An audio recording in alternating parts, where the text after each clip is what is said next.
Hi guys, welcome back to Weekend Dev Challenge by CodeChef. In this, every week we post development challenges to improve your skills on coding. So this is week 11 and we'll see the problem statement of this week. So what it says, we are building a language detection system using NLP. So where you enter any text and it detects the language as in which language the text is written in. We have three parts. The first one is basically we load the data, we check if any missing values are there, and then we analyze how the data is distributed, how many different types of languages are there, how many text sentences in each language, etc., etc. The second part is text cleaning and pre-processing. So we clean the data by removing any white spaces, punctuation marks, comma, all such marks, and then we pre-process it.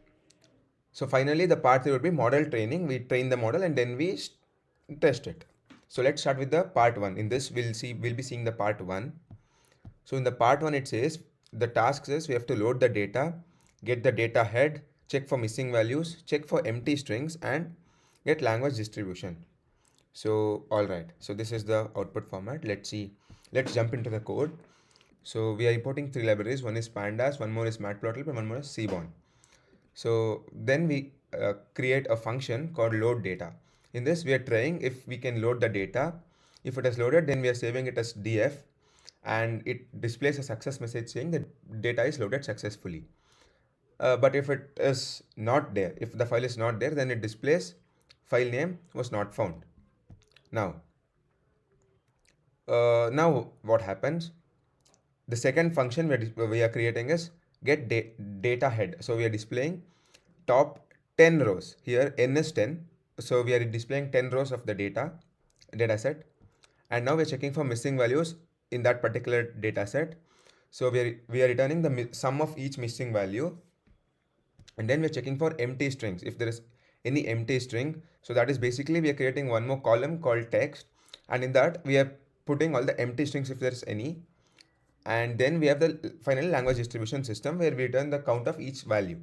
Now we move on to the main, where the data file path is language detection.csv. The CSV is here. So this is a CSV file. And yeah. So now we load the data set using the function which I've already created. Now if the data set is not none, if it is not empty, if there is a data set, then we print the first 10 rows using the function which is head, get data head. So use it and we display the first 10 rows. And now we check for the missing values.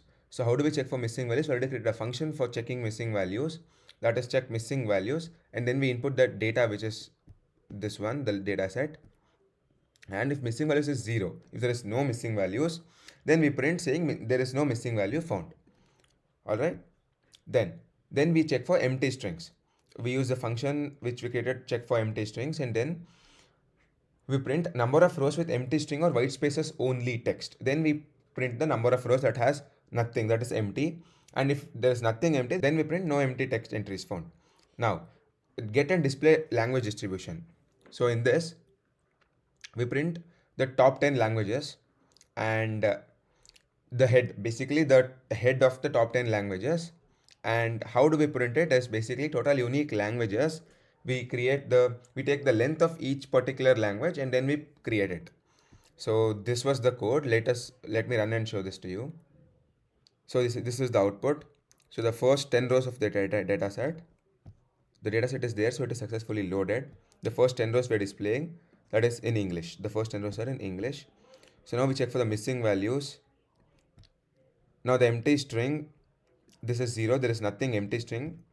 And then we have the language distribution. English is 1384, French is 1014. Like similarly, we have all the language distributions. So total unique language is 17. We have this dataset contains 17 different languages.